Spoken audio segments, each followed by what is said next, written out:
На сцене Севастопольского центра культуры и искусств танцевальный вернисаж от крымско-татарской хайтармы до рок-н-ролла. В большом праздничном концерте участвуют сразу 4 ансамбля. Чтобы удивить зрителей, к выступлению готовились в течение целого года. Воспитанники ансамблей не просто танцуют на сцене, а вдохновенно играют роли, вкладывая в каждую постановку частичку души. Творческие коллективы подготовили более 20 номеров.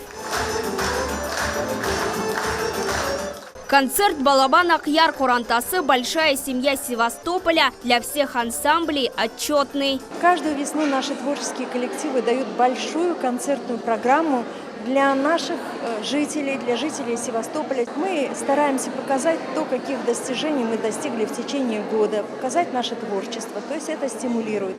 На репетициях народного ансамбля «Ахьяр» никогда не бывает тихо. Творческие споры сменяются занятиями у хореографического станка. Концерт своего рода подведение итогов. Мы покажем, как мы работаем за кулисами. Что самое интересное, потому что зрители видят только красоту на сцене, а как это происходит и насколько это тяжело, и как это бывает вообще в жизни, будет сегодня смотреть зритель. На сцене и взрослые, и малыши. В репертуаре ансамблей в основном народные крымско-татарские танцы.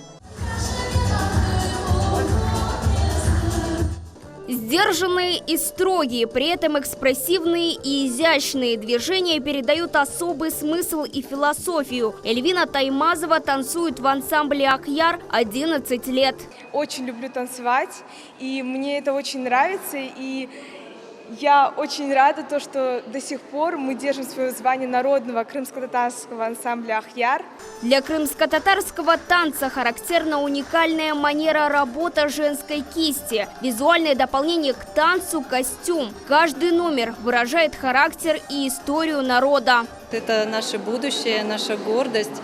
Мы рады, что у нас есть такие коллективы, есть такие хореографы, педагоги, которые помогают нашим детям развивать их таланты. Энергия, которую посылали в зал участники со сцены, яркие костюмы и народная музыка, сделали концерт незабываемым. Каждый танец – это маленькая история народа, которую смог прочувствовать зритель. Гузель Мамбетова и Алим Сидалиев. Телеканал «Милет», Севастополь.